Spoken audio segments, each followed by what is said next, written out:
नमस्कार मंडळी, मी प्रिया प्लीज किचनमध्ये तुमचं स्वागत आहे। आणि आजचं दिवस खूप छान आणि सुरुवात झाली होती पावसानेच। मग थोडंसं खूप दिवस झाले मी ह्याला बघितलं होतं। हे प्लांट आहे माझ्याजवळ, ते आहे कोरफडीचं झाड आहे। मी सगळे म्हणतात की घराटीमध्ये निगेटिव्हिटी किंवा ह्याचा मला पहिला विश्वास बसत होता। सो मी एकदा ट्राय करायचं म्हणून यूट्यूबला मी कुठेतरी व्हिडिओ बघितला होता, मी ट्राय केलं होतं। माझा हे दुसरा प्लांट आहे। पहिलं प्लांट मी आणलं होतं तर टिकलं नाही, ते पूर्ण नासून गेलं। त्यांचं असं म्हणणं होतं की कोरफड घरात लावायची, जोपर्यंत कोरफड नासते तोपर्यंत समजून जायचं की आपल्या घरामध्ये निगेटिव्हिटी भरपूर आहे। आणि ज्या दिवशी तुमचं प्लांट आहे ते कुजणार नाही किंवा त्याची ग्रोथ खूप छान होईल, तेव्हा त्या दिवशी समजून जायचं की आपल्या घरामध्ये पॉझिटिव्हिटी खूप छान आहे आणि खूप सगळं चांगलं होणार आहे। सो हे दुसरं प्लांट आहे बघा, यामध्ये मी जवळून दाखवते, यामध्ये माती नाही काही नाही, पूर्ण मोकळं प्लांट आहे। आणि हे प्लांट मोकळंच लावायचं आपल्या घरामध्ये, म्हणून मी हे ट्रिक यूज केली होती। याच्याने मला बेनिफिट्स खूप छान झालेले आहेत आणि प्लांट पण खूप छान असं ग्रो झालेलं आहे माझं। मी तुम्हाला दाखवते बघा इथे, हे बघा, हे अशा पद्धतीने झाड छान असं ग्रो झालेलं आहे बघा। ह्याला मुळ्या फक्त आहेत। थोडंसं मी काय करते, पाण्यामध्ये साधारण 5 ते 10 मिनिटं हे कोरफडीचं झाड आहे ते पाण्यामध्ये बुडवून ठेवायचं। नंतर बाहेर काढून आहे त्या भांड्यामध्ये, जे माझं मातीचं भांडं होतं त्याच्यामध्ये ठेवायचं होतं। मी त्यामध्ये ठेवतो, ते छान असं ग्रोथ झालेलं आहे बघू शकता इथे। आणि जी सुकलेली पाण्यात मी ते आता काढणार आहे आणि पुन्हा त्याला पाण्यामध्ये बुडवून ठेवणार आहे। बरं, याला पाणी द्यायचं किती वेळा, तर मी जास्त देत नाही पाणी, त्याला आठवड्यातून एकदाच फक्त त्याला पाण्यामध्ये बुडवून ठेवत असते। आणि त्या पाण्यावर ते म्हणजे हवेवर चांगलं जगलेलं आहे बघा। आणि माझं पहिलं झाड होतं ते लगेच नासून गेलं, दुसऱ्यांदा मी आणलं ते हे चांगलं टिकलेलं आहे बघू शकता माझं झाड हे अशा पद्धतीनं। तुम्ही याच्या पाण्याचा वापर केसांना किंवा चेहऱ्यावर लावण्यासाठी करू शकता। आणि जर तुम्हाला घरामध्ये जर ग्रो करायचं असेल तर तुम्ही कुंडीमध्ये माती घालून ग्रो करू शकता।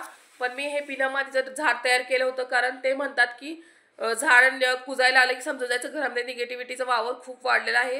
हे मला पहिलं पटत नव्हतं, सुरुवातीला मी ट्राय केलेलं आहे आणि त्यामुळे मला रिझल्ट खूप छान भेटलेला आहे। तुम्ही पण हे जरूर ट्राय करा। ही ट्रिक कशी वाटली कमेंट करून नक्की सांगा। आणि बघा, मी याला पाणी देऊन ठेवलेलं आहे त्याच भांड्यामध्ये, आणि पाणी मी थोड्या वेळाने काढणार आहे। जास्त कोरफडीला पाणी लागत नाही, त्याची ग्रोथ खूप छान झालेली आहे बघा इथे।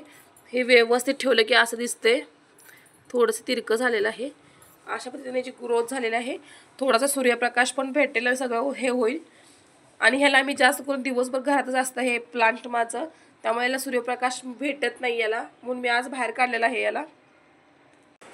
आणि आजची रेसिपी आहे वरण चकुल्या। नेहमीप्रमाणे वरण चकुल्या करतो तशीच रेसिपी आहे, फक्त थोडंसं वेगळा टचअप देण्याचा प्रयत्न केलेला आहे।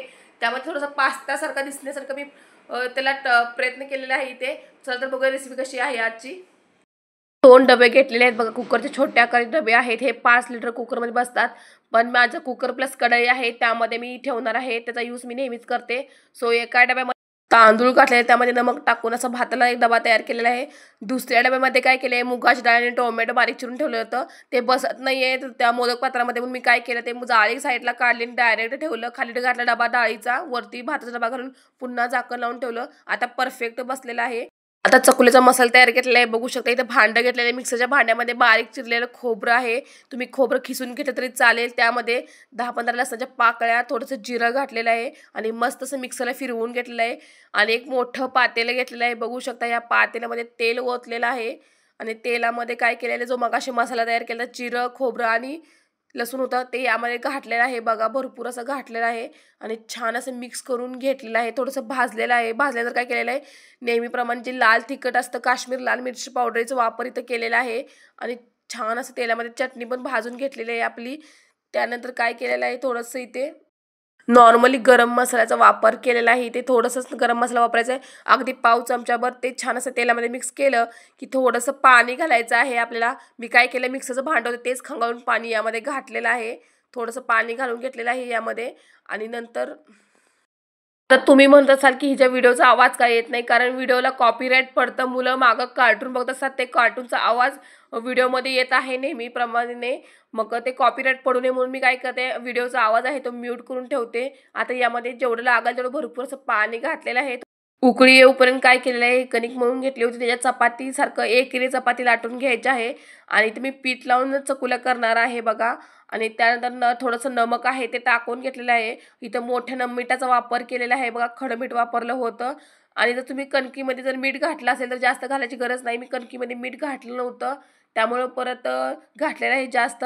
बघा अशा पद्धतीने कापण्या करून घेतलेल्या आहे. अगदी बारीक बारीक असे चिरून घ्यायचं आहे आपल्याला. चपाती केलेली आहे ती, म्हणजे पास्त्यासारखं मॅगीसारखं असं लांबडं लांबडं झालं पाहिजे, म्हणून मी असं ट्रिक यूज केलेली आहे. बघा इथे माझं जरा व्यवस्थित आलेलं नाही आहे, पण इथे एक कटर असतं, ते कटर वापरलं की खूप छान असं बारीक होतं. आणि उकळी आल्यानंतर मी काय केलेलं आहे, असं हळूवारपणे सोडून घेतलेलं आहे सुट्ट सुट्ट, जेणेकरून एका ठिकाणी गिचका बसणार नाही. गॅस मोठा करायचा आहे, उकळी आली की पटकन शिजलं जातं. सेम अशाच पद्धतीने दुसरी पण चपाती लाटून त्यामध्ये पण सेम तसंच बारीक आकार देऊन टाक केलेला आहे इथे. आता तुम्ही म्हणणार हिनं डाळ टोमॅटो कुठं घातलाय, ते माझ्याकडून व्हिडिओ डिलीट झालता किंवा स्किप झाला असेल, मला माहीत नाही, कारण का हा व्हिडिओ खूप जुना खूप दिवसाचा आहे. त्यानंतर हे मी ह्यामध्येच घातलं होतं, डाळ आणि टोमॅटो छान असं मिक्सरला बारीक करून घातलं होतं त्यामध्ये पाणी घालून. आणि बघा वरून छान अशा शेवाळ्यासारखे बघा कशी छान दिसते, असली चकुल्या केलेल्या आहेत लांबड्या लांबड्या. आणि हे तिखट चकुल्या खूप छान लागतात आणि टोमॅटोची चव आंबट थोडी गोड असते, त्यामध्ये तर विचारूच नका, त्याची चव इतकी छान लागते ना. आणि पावसाळ्यात हे गरमागरम खायला खूप भारी लागतं. कुणाकुणाला पावसाळ्यात गरम गरम वरण चकुल्या किंवा हे आमटी चकुल्या कोणाला आवडते त्याने कमेंट करून नक्की सांगा. सगळं एकजीव करून झाल्यानंतर बघा 2 ते 3 मिनिटं मी छान असं उकळून घेतलेलं आहे. जास्त उकळायचं नाही आहे, जेणेकरून तुटणार नाही याची काळजी घ्यायची आहे. आणि चपातीची कणिक ही घट्ट मळायची असते, जेणेकरून चकुल्या आहेत त्या आपल्या पातळ केली की पूर्ण स्मॅश होऊन जाते, म्हणजे पूर्ण चिखल होतो. आणि वरून भरपूर अशी कोथिंबीर घातलेली आहे सगळं मिक्स करून. अशा पद्धतीने मी चकुल्या तयार केल्या. तुम्हाला कसं वाटलं कमेंट करून नक्की सांगा. मला तर ह्या चकुल्या खूप आवडतात आणि आमच्या घरात आठवड्यात 2दा तरी नेहमी बनवते मी. कधी कधी दुपारचं सुद्धा मी बनवते. बाहेरचा पाऊस चालू असला की आतमध्ये अशा मस्त अशा चकुल्या, पातळ असं जास्त करायचा, कारण रस्ता प्यायला पण खूप भारी लागतो. आणि कणकण जर अंगात असेल तर ही रेसिपी खाली तुमची कणकणी सर्दी वगैरे पूर्ण निघून जाईल. कशी वाटली रेसिपी कमेंट करून नक्की सांगा. तुम्ही घरी जरूर ट्राय करा एकदा.